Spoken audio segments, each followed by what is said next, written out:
Hello friends, ਤਾਂ ਕਿਵੇਂ ਹੋ ਤੁਸੀਂ ਸਾਰੇ? ਇੱਕ ਵਾਰ ਤੁਹਾਡਾ ਫਿਰ ਤੋਂ ਸਵਾਗਤ ਹੈ ਮੇਰੇ YouTube ਚੈਨਲ 'ਚ। ਸੋ ਜਿਵੇਂ ਕਿ ਤੁਹਾਨੂੰ ਸਭ ਨੂੰ ਪਤਾ ਹੈ, ਤੁਸੀਂ ਬਹੁਤ ਸਾਰੇ ਜਾਣਿਆਂ ਨੇ ਮੇਰਾ ਕੇਪ ਬ੍ਰਿਟਨ ਯੂਨੀਵਰਸਿਟੀ ਦਾ ਬਲੌਗ ਦੇਖਿਆ ਵੀ ਹੈ। ਤਾਂ ਮੈਂ ਸਭ ਤੋਂ ਪਹਿਲਾਂ ਫਸਟ ਬਲੌਗ ਪਾਇਆ ਸੀ, ਤਾਂ ਉੱਥੇ ਜਿੰਨੇ ਵੀ ਕਮੈਂਟਸ ਆਏ ਸੀ ਮੈਂ ਟਰਾਈ ਕੀਤੀ ਕਿ ਮੈਂ ਸਭ ਨੂੰ ਰਿਸਪੌਂਡ ਕਰ ਸਕਾਂ, ਅਤੇ ਮੈਂ ਕੀਤਾ ਵੀ ਹੈ। ਅਤੇ ਉਸ ਤੋਂ ਬਾਅਦ ਮੈਂ ਸੋਚਿਆ ਜਿਹੜੇ ਮੈਨੂੰ ਕਮੈਂਟਸ ਆਏ ਸੀ ਤਾਂ ਉਹਨਾਂ ਕਮੈਂਟਸ 'ਤੇ ਮੈਂ ਇੱਕ ਹੋਰ ਵੀਡੀਓ ਬਣਾਵਾਂ, ਤਾਂ ਜੋ ਕਿ ਮੈਂ ਇੱਕ new video cape Britain university ਦੇ ਬਲੌਗ ਇੱਕ ਹੋਰ ਬਣਾਇਆ ਸੀ। ਉਹਦੇ ਵਿੱਚ ਮੈਂ ਕਾਫੀ ਕੁਐਸਚਨਸ 'ਤੇ ਟਰਾਈ ਕੀਤੀ ਹੈ ਕਿ ਮੈਂ ਆਨਸਰ ਕਰ ਸਕਾਂ, ਪਰ ਉਸ ਤੋਂ ਬਾਅਦ ਵੀ ਮੇਰੇ ਕੋਲ ਬਹੁਤ ਸਾਰੇ ਕੁਐਸਚਨਸ ਬਚ ਗਏ ਸੀ। ਤਾਂ ਮੈਂ ਟਰਾਈ ਕਰਾਂਗਾ ਕਿ ਇਸ ਵੀਡੀਓ ਦੇ ਵਿੱਚ ਮੈਂ ਸਾਰੇ ਕਵਰ ਕਰ ਲਵਾਂ। ਆਪਾਂ ਨਾਲ ਦੀ ਨਾਲ ਕਮੈਂਟਸ ਖੋਲ੍ਹ ਕੇ ਜਿਹੜੇ ਵੀ ਹੈ ਆਪਾਂ ਨਾਲ ਦੀ ਨਾਲ ਆਨਸਰ ਕਰਾਂਗੇ। ਸੋ ਮਾਈ ਵੈਰੀ ਫਸਟ ਬਲੌਗ 'ਤੇ ਮੈਨੂੰ ਬੰਦੇ ਦਾ ਕਮੈਂਟ ਆਇਆ ਸੀ, ਕਹਿੰਦਾ ਸਮਝਾਉਣ ਦਾ ਤਰੀਕਾ ਬਹੁਤ ਵਧੀਆ, ਥੈਂਕ ਯੂ ਬ੍ਰੋ। ਐਂਡ ਉਸ ਤੋਂ ਬਾਅਦ ਇੱਕ ਮੈਨੂੰ ਹੋਰ ਕਮੈਂਟ ਸੀ, I am planning to come from Delhi to Sydney via Toronto. I have a question. I am carrying 23 kg 2 suitcase from India, which is allowed to carry to Toronto, but do I have to pay extra luggage for the at the Toronto airport while boarding flight to Sydney? So ਇਹ ਭਰਾ ਪੁੱਛਦਾ ਹੈ ਕਿ ਮੇਰੇ ਕੋਲ 2-23 kilo ਦੇ bag ਨੇ ਜੋ ਕਿ ਮੈਨੂੰ ਟੋਰਾਂਟੋ ਤੱਕ ਅਲਾਊਡ ਨਹੀਂ, ਬਟ ਜੋ ਉਸਦੀ ਅਗਲੀ ਫਲਾਈਟ ਹੈ ਉਸ ਦੇ ਵਿੱਚੋਂ ਕਹਿ ਰਿਹਾ ਕਿ ਫਲਾਈਟ ਟਿਕਟਸ 'ਤੇ ਮੇਰੇ ਸਿਰਫ ਇੱਕ ਬੈਗ ਅਲਾਊਡ ਹੈ, ਤਾਂ ਕਿ ਮੈਨੂੰ ਸੈਕਿੰਡ ਬੈਗ ਦਾ ਪੇ ਕਰਨਾ ਪਊਗਾ 23 kg ਦਾ। ਸੋ ਟੂ ਬੀ ਓਨੈਸਟ, ਇਹ ਤੁਹਾਨੂੰ ਆਪਣੀ ਏਅਰਲਾਈਨਸ ਦੇ ਨਾਲ ਹੀ ਕਨਫਰਮ ਕਰਨਾ ਪਏਗਾ ਕਿ ਉਹ ਤੁਹਾਨੂੰ ਸੈਕਿੰਡ ਬੈਗ ਫ੍ਰੀ 'ਚ ਅਲਾਊ ਕਰਦੀ ਹੈ ਜਾਂ ਨਹੀਂ, ਕਿਉਂਕਿ ਤੁਹਾਡੀ ਟਿਕਟ ਦਿੱਲੀ ਟੂ ਸਿਡਨੀ ਹੈ। ਇਫ ਤੁਹਾਡੀ ਟਿਕਟ ਦਿੱਲੀ ਤੋਂ ਸਿਡਨੀ ਤੁਸੀਂ ਡਾਇਰੈਕਟ ਕਰਾਈ ਹੈ ਤਾਂ ਫੋਰ ਸ਼ੋਰ ਤੁਹਾਡਾ ਬੈਗ ਕਵਰ ਹੋਏਗਾ ਫੋਰ ਐਵਰੀ ਟ੍ਰਿਪ। ਬਟ ਜੇ ਤੁਸੀਂ 2 ਡਿਫਰੈਂਟ ਟਿਕਟਸ ਕਰਾਈਆਂ ਨੇ ਫਿਰ ਸ਼ਾਇਦ ਤੁਹਾਡਾ ਅਗਲੀ ਫਲਾਈਟ ਦੇ ਵਿੱਚ ਤੁਹਾਡਾ ਬੈਗ ਕਵਰ ਨਾ ਹੋਵੇ, ਤਾਂ ਮੋਸਟ ਪ੍ਰੋਬੇਬਲੀ ਤੁਹਾਨੂੰ $100 ਪਲੱਸ ਟੈਕਸ ਪੇ ਕਰਨਾ ਪਏਗਾ ਫਿਰ ਜੇ ਤੁਹਾਡਾ ਕਵਰ ਨਹੀਂ ਆ। ਸੋ ਉਸ ਤੋਂ ਬਾਅਦ ਅਗਲਾ ਕੁਐਸਚਨ ਹੈ ਕਿ ਉੱਥੇ ਸਿਡਨੀ ਦੇ ਵਿੱਚ ਜੋਬ ਅਪੋਰਚੁਨਿਟੀਜ਼ ਕਿਵੇਂ ਦੀਆਂ ਨੇ। ਸੋ ਸਿਡਨੀ ਦੇ ਵਿੱਚ ਤੁਹਾਨੂੰ ਜੋ ਪਾਰਟ ਟਾਈਮ ਜੋਬ ਹੈ ਤੁਹਾਨੂੰ ਈਜ਼ੀਲੀ ਮਿਲ ਜਾਂਦੀ ਹੈ, ਤਾਂ ਇੰਨਾ ਕੋਈ ਔਖਾ ਨਹੀਂ ਹੁੰਦਾ ਤੁਹਾਨੂੰ ਜੋਬ ਲੱਭਣ ਦੇ ਵਿੱਚ। ਤਾਂ ਤੁਸੀਂ ਰੈਸਟੋਰੈਂਟਸ ਵਗੈਰਾ 'ਤੇ ਟਰਾਈ ਕਰ ਸਕਦੇ ਹੋ, ਤਾਂ ਬਹੁਤ ਸਾਰੇ ਰੈਸਟੋਰੈਂਟਸ ਨੇ ਉੱਥੇ, ਹੋਰ ਵੀ ਬਹੁਤ ਸਾਰੀਆਂ ਚੀਜ਼ਾਂ ਨੇ ਜਿੱਥੇ ਤੁਸੀਂ ਟਰਾਈ ਕਰ ਸਕਦੇ ਹੋ। ਤਾਂ ਪਾਰਟ ਟਾਈਮ ਜੋਬ ਲਈ ਇੰਨਾ ਔਖਾ ਨਹੀਂ ਹੁੰਦਾ। ਹਾਂ, ਵਿੰਟਰਸ ਦੇ ਵਿੱਚ ਤੁਹਾਨੂੰ ਥੋੜ੍ਹਾ ਔਖਾ ਹੋ ਸਕਦਾ ਹੈ ਜੋਬ ਲੱਭਣ 'ਚ, ਬਟ ਇੰਨਾ ਵੀ ਕੋਈ ਔਖਾ ਨਹੀਂ ਹੈ ਜੇ ਤੁਹਾਡੇ ਕੋਲ ਟਰਾਈ ਕਰੋ ਕਿ ਆਪਣੇ ਜਾ ਕੇ ਲਿੰਕਸ ਬਣਾਓ, ਫਰੈਂਡਸ ਬਣਾਓ ਜਿਹੜੇ ਆਲਰੇਡੀ ਕੰਮ ਕਰ ਰਹੇ ਆ, ਤਾਂ ਤੁਹਾਨੂੰ ਜੋ ਕਿ ਜੋਬ ਦੇ ਵਿੱਚ ਤੁਹਾਡੀ ਰੈਫਰੈਂਸ ਪਾ ਦੇਣ ਤਾਂ ਜੋ ਤੁਹਾਨੂੰ ਈਜ਼ੀਲੀ ਜੋਬ ਮਿਲ ਜੇ। ਅਤੇ ਉਸ ਤੋਂ ਬਾਅਦ ਅਗਲਾ ਕੁਐਸਚਨ ਸੀ ਐਕਸਪੈਂਸਿਸ ਕਿੰਨੇ ਨੇ ਸਿਡਨੀ ਦੇ ਵਿੱਚ ਅਤੇ ਪੇ ਰੇਟ ਕਿੰਨਾ ਹੈ।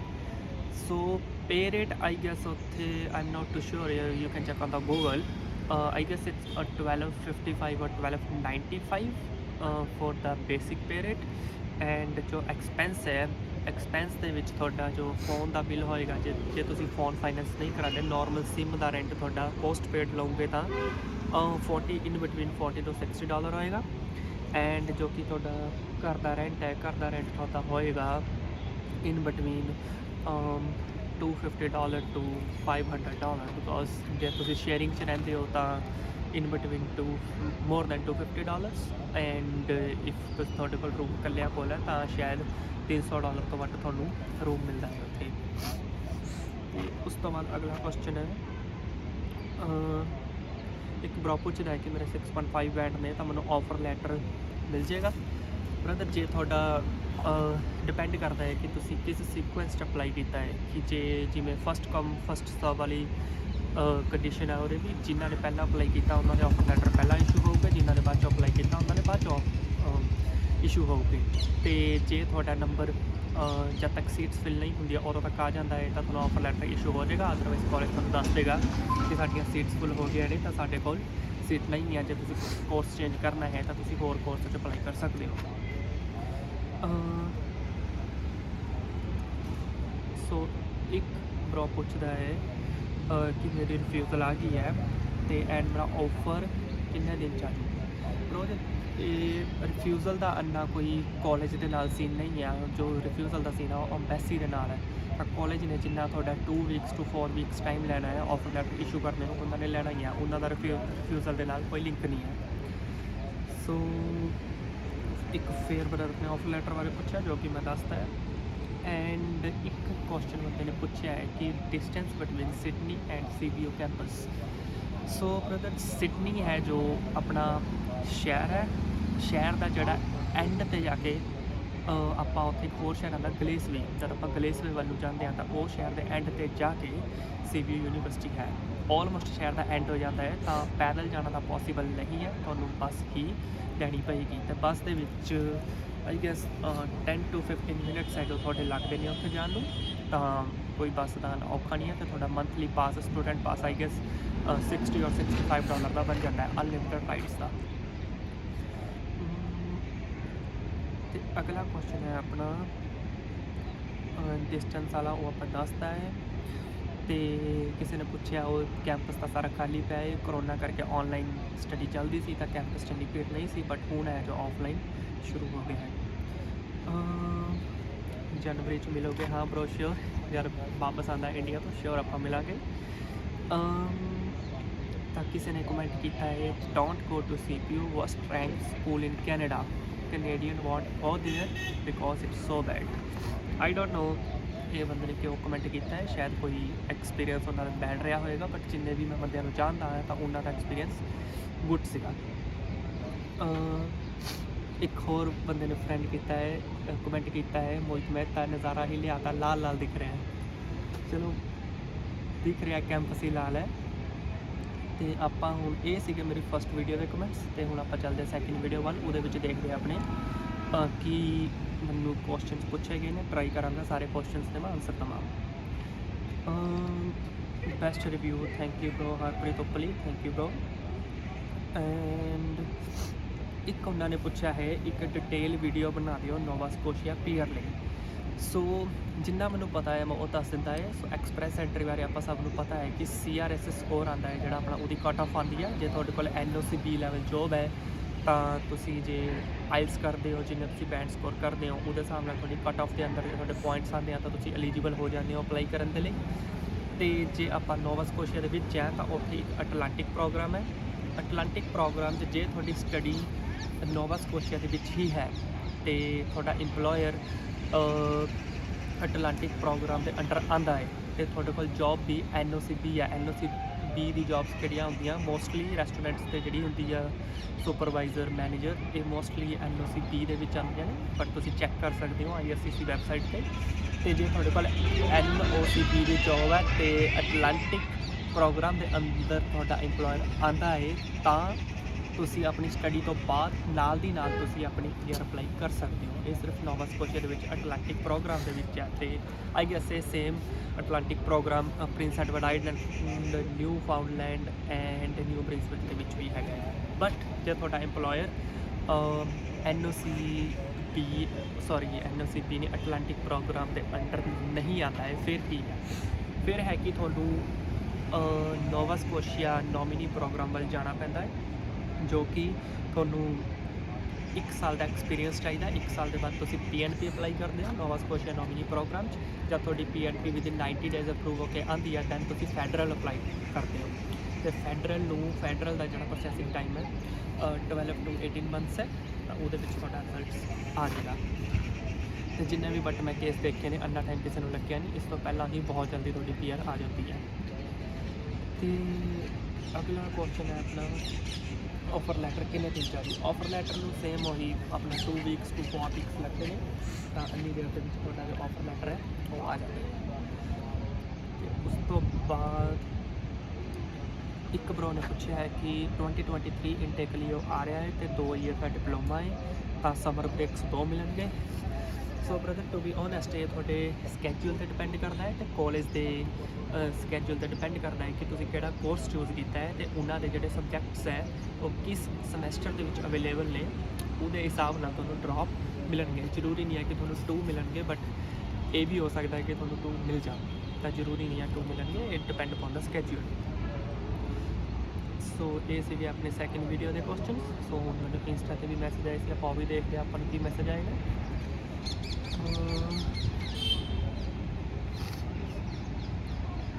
ਸੋ ਇੱਕ ਬਰੋ ਪੁੱਛ ਰਿਹਾ ਕਿ ਮੇਰੇ ਕੋਲ ਲੈਂਪਟਨ ਕਾਲਜ ਦਾ ਵੀ ਆਫਰ ਲੈਟਰ ਪਿਆ ਅਤੇ ਕੇਪ ਬ੍ਰਿਟਨ ਦਾ ਵੀ ਪਿਆ, ਮੈਂ ਕਿਹੜਾ ਚੂਜ਼ ਕਰਾਂ। ਸੋ ਬਰੋ ਇਟਸ ਅਪ ਟੂ ਯੂ, ਤੁਸੀਂ ਓਨਟਾਰੀਓ ਵੱਲ ਜਾਣਾ ਚਾਹੁੰਦੇ ਹੋ ਜਾਂ ਤੁਸੀਂ ਅਟਲਾਂਟਿਕ ਵੱਲ ਆਉਣਾ ਚਾਹੁੰਦੇ ਹੋ। ਜੇ ਓਨਟਾਰੀਓ ਵੱਲ ਜਾਓਗੇ, ਇਨ ਕੇਸ ਤੁਸੀਂ ਮੇਰੇ ਅਕੋਰਡਿੰਗ ਇਨ ਮਾਈ ਓਪੀਨੀਅਨ ਜੇ ਤੁਹਾਡੇ ਕੋਲ ਗ੍ਰੈਜੂਏਸ਼ਨ ਹੈ ਜਾਂ ਪੋਸਟ ਗ੍ਰੈਜੂਏਸ਼ਨ ਹੈ ਜਾਂ ਮਾਸਟਰਸ ਹੈ ਤਾਂ ਤੁਹਾਡੇ ਵਾਸਤੇ ਓਨਟਾਰੀਓ ਵੀ ਬੈਸਟ ਹੈ, ਕਿਉਂਕਿ ਤੁਸੀਂ ਬਸ ਇੱਕ ਜੌਬ ਫਾਈਂਡ ਕਰਨੀ ਹੈ NOCP after your studies, then 1 ਸਾਲ ਦੇ ਐਕਸਪੀਰੀਅੰਸ ਤੋਂ ਬਾਅਦ you are eligible for the express entry. But ਜੇ ਤੁਸੀਂ +2 ਹੋ ਤਾਂ ਇਨ ਮਾਈ ਰਿਕਮੈਂਡੇਸ਼ਨ ਤਾਂ ਤੁਸੀਂ ਕੇਪ ਬ੍ਰਿਟਨ ਯੂਨੀਵਰਸਿਟੀ ਵੱਲ ਜਾਓ, ਕਿਉਂਕਿ ਉੱਥੇ ਤੁਹਾਨੂੰ ਬਾਅਦ ਦੇ ਵਿੱਚ ਥੋੜ੍ਹਾ ਕਲੀਅਰ ਕਰਨ 'ਚ ਈਜ਼ੀ ਹੋ ਜਾਏਗਾ। ਇਨ ਕੇਸ ਤੁਸੀਂ ਓਨਟਾਰੀਓ 'ਚ ਚਲ ਜਾਂਦੇ ਹੋ ਆਫਟਰ +2, ਜੇ ਤਾਂ ਤੁਹਾਨੂੰ ਉਦੋਂ ਤੱਕ ਇੰਪਲੋਇਮੈਂਟ ਮਿਲਦਾ ਹੈ ਤਾਂ ਬਹੁਤ ਵਧੀਆ ਹੈ ਓਨਟਾਰੀਓ 'ਚ, ਅਦਰਵਾਈਜ਼ ਤੁਸੀਂ ਆਪਣੀ ਸਟੱਡੀ ਤੋਂ ਬਾਅਦ ਵੀ ਜੇ ਤੁਸੀਂ ਅਟਲਾਂਟਿਕ ਵੱਲ ਜਾਣਾ ਚਾਹੁੰਦੇ ਹੋ ਤਾਂ ਜਾ ਸਕਦੇ ਹੋ। ਸੋ ਅਗਲਾ ਕੁਐਸਚਨ ਹੈ ਆਪਣਾ, ਸੋ ਇਹ ਇੱਕ ਬ్రో ਪੁੱਛਦਾ ਕਿ ਮੇਰਾ ਕੋਈ ਸਿਡਨੀ ਦੇ ਵਿੱਚ ਕੋਈ ਰਿਲੇਟਿਵ ਨਹੀਂ ਹੈ। ਸੋ ਬ੍ਰਦਰ, ਜਦ ਮੈਂ ਵੀ ਆਇਆ ਸੀ ਮੇਰਾ ਵੀ ਕੋਈ ਰਿਲੇਟਿਵ ਨਹੀਂ ਸੀ, ਮੈਂ ਵੀ ਇੱਦਾਂ ਫੇਸਬੁੱਕ ਮਾਰਕੀਟ ਵਗੈਰਾ ਤੋਂ ਰੂਮ ਲੱਭਿਆ ਸੀ, ਬਟ ਮੈਨੂੰ ਬਾਅਦ 'ਚੋਂ ਕੋਈ ਫਰੈਂਡ ਮਿਲ ਗਿਆ ਸੀ ਜਿਸ ਨੇ ਮੇਰੇ ਲਈ ਰੂਮ ਅਰੇਂਜ ਕਰਤਾ ਸੀ। ਇਨ ਕੇਸ ਤੁਹਾਨੂੰ ਵੀ ਰੂਮ ਵਗੈਰਾ ਦੀ ਪ੍ਰੋਬਲਮ ਹੈ ਤਾਂ ਤੁਸੀਂ ਟਰਾਈ ਕਰੋ, ਫੇਸਬੁੱਕ 'ਤੇ ਸਰਚ ਕਰੋ, ਗਰੁੱਪ ਹੈ ਕੇਪ ਬ੍ਰਿਟਨ ਯੂਨੀਵਰਸਿਟੀ, ਤਾਂ ਉਹਦੇ ਵਿੱਚ ਬਹੁਤ ਹੀ ਜ਼ਿਆਦਾ ਰੂਮਸ ਦੀਆਂ ਐਡ ਪੈਂਦੀਆਂ ਨੇ, ਤਾਂ ਉਹਦਾ ਵੀ ਲਿੰਕ ਮੈਂ ਥੱਲੇ ਡਿਸਕ੍ਰਿਪਸ਼ਨ 'ਚ ਦੇ ਦੂੰਗਾ। ਅਦਰਵਾਈਜ਼ ਇੱਕ ਹੋਰ ਐਪ ਹੈ KIGI, KIGI, ਸੋ ਇਹਦੇ ਵਿੱਚ ਵੀ ਤੁਸੀਂ ਆਪਣਾ ਜੋ ਹੈ ਆਪਣਾ ਸਰਚ ਕਰ ਸਕਦੇ ਹੋ ਰੂਮ ਵਗੈਰਾ ਦੇ ਲਈ, ਤੁਹਾਨੂੰ ਈਜ਼ੀਲੀ ਰੂਮ ਮਿਲ ਜਾਏਗਾ। ਅਤੇ ਉਸ ਤੋਂ ਬਾਅਦ ਆਪਾਂ ਅਗਲਾ ਦੇਖਦੇ ਹਾਂ ਅਗਲਾ ਮੈਸੇਜ ਕੀ ਹੈ।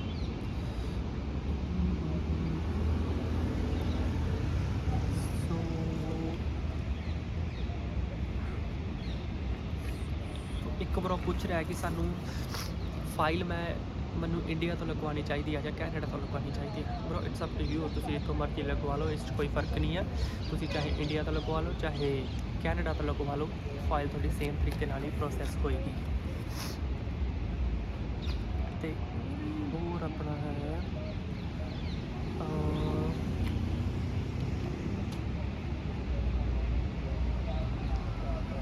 ਥੋੜ੍ਹਾ ਟਾਈਮ ਲੱਗ ਰਿਹਾ ਲੋਡ ਹੋ ਰਹੇ ਕਮੈਂਟਸ। ਤੋਂ ਹੋਰ ਜੋ ਕਿਸੇ ਨੇ ਪੁੱਛਿਆ ਹੈ,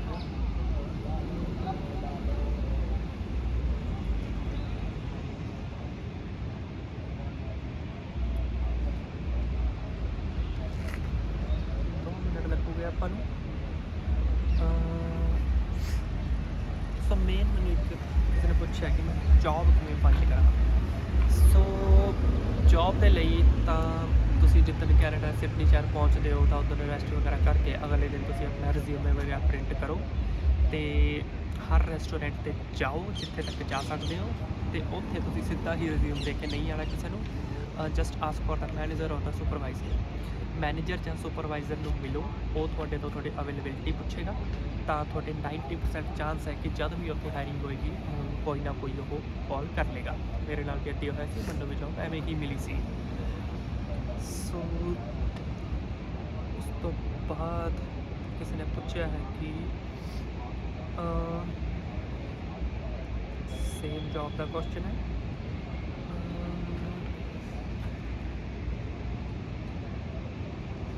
ਸੋ ਇੱਕ ਬ్రో ਪੁੱਛ ਰਿਹਾ ਹੈ ਕਿ I am planning to come to CBO mid April, ਜੇ ਕੋਈ ਰੂਮ ਵਗੈਰਾ ਹੋਇਆ ਤਾਂ ਮੈਨੂੰ ਦੱਸਿਓ।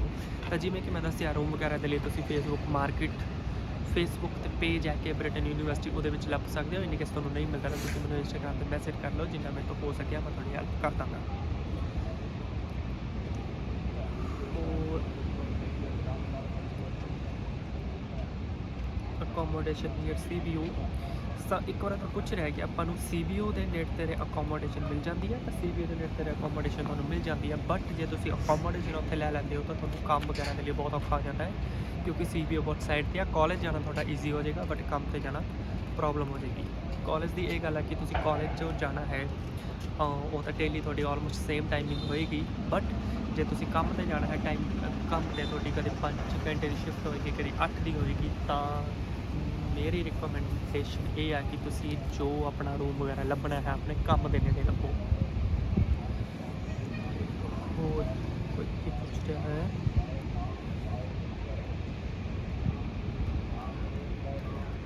ਸੋ ਇੱਕ ਬ੍ਰਦਰ ਨੇ ਪੁੱਛਿਆ ਹੈ ਕਿ ਆਪਣਾ ਕਾਲਜ ਕਿੰਨੀ ਦੇਰ ਹੁੰਦਾ ਹੈ।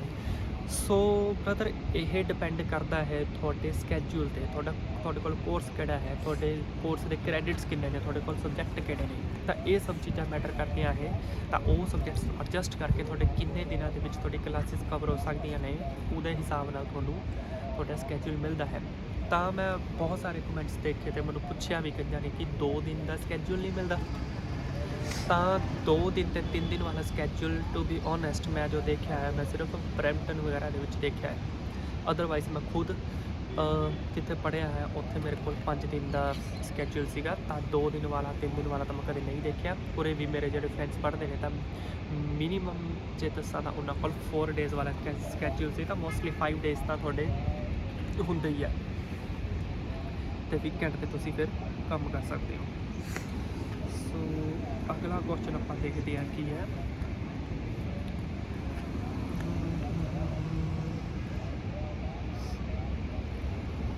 ਤਾਂ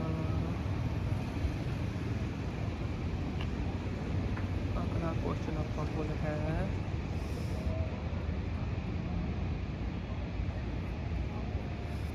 ਸੋ ਇੱਕ ਬ੍ਰਦਰ ਪੁੱਛ ਰਿਹਾ ਹੈ ਕਿ ਮੈਨੂੰ ਨੋਵਾ ਸਕੋਸ਼ੀਆ ਆਉਣਾ ਚਾਹੀਦਾ ਜਾਂ ਹੋਰ ਕਿਤੇ ਆਉਣਾ ਚਾਹੀਦਾ। ਸੋ ਬ੍ਰਦਰ ਜਿਵੇਂ ਕਿ ਮੈਂ ਦੱਸਿਆ, ਜੇ ਤੁਹਾਡੇ ਕੋਲ ਗ੍ਰੈਜੂਏਸ਼ਨ ਹੈ ਜਾਂ ਮਾਸਟਰਸ ਹੈ ਜਾਂ ਪੋਸਟ ਗ੍ਰੈਜੂਏਸ਼ਨ ਹੈ ਤਾਂ ਤੁਸੀਂ ਜਿੱਥੇ ਮਰਜ਼ੀ ਜਾਓ, ਤੁਸੀਂ ਐਕਸਪ੍ਰੈਸ ਐਂਟਰੀ ਲਾਣੀ ਹੈ। ਬਟ ਜੇ ਤੁਹਾਡੇ ਕੋਲ +2 ਹੈ ਅਤੇ ਤੁਹਾਨੂੰ CBO ਨੇ ਆਫਰ ਲੈਟਰ ਦੇਤਾ ਹੈ ਕਿ ਬ੍ਰਿਟਨ ਯੂਨੀਵਰਸਿਟੀ ਨੇ, ਤਾਂ ਬੈਸਟ ਤੁਹਾਡੇ ਲਈ CBO ਯੂਨੀਵਰਸਿਟੀ ਹੀ ਰਹੇਗੀ। ਸੋ ਅਗਲਾ ਕੁਐਸਚਨ ਹੈ ਤਾਂ ਕਿਸੇ ਨੇ ਪੁੱਛਿਆ ਹੈ ਪਾਰਟ ਟਾਈਮ ਜੋਬਸ ਠੀਕ ਨੇ ਉੱਥੇ। ਹਾਂਜੀ, ਪਾਰਟ ਟਾਈਮ ਜੋਬ ਸਹੀ ਨੇ। ਤੁਸੀਂ ਬਸ ਲੱਭਣ ਦੇ ਵਿੱਚ ਤੁਹਾਨੂੰ ਥੋੜ੍ਹੀ ਪ੍ਰੋਬਲਮ ਹੋ ਸਕਦੀ ਹੈ, ਬਟ ਤੁਹਾਨੂੰ ਈਜ਼ਲੀ ਮਿਲ ਜਾਏਗੀ। ਇੱਕ ਹੈ ਵੈਸੇ ਇਫ ਯੂ ਡੋਂਟ ਮਾਈਂਡ, ਹੁਣ ਤੁਸੀਂ ਆਪਣੀ ਫੀਲਡ 'ਚ ਕੰਮ ਕਰ ਰਹੇ ਹੋ, ਸੋ ਫੀਲਡ 'ਚ ਕੰਮ ਕਰਨਾ ਤੁਹਾਨੂੰ PR ਦਿੰਦਾ ਹੈ ਕਿ ਨਹੀਂ, ਇਹ ਕੁਐਸਚਨ ਵੀ ਮੈਂ ਬਹੁਤ ਵਾਰ ਦੇਖਿਆ ਹੈ।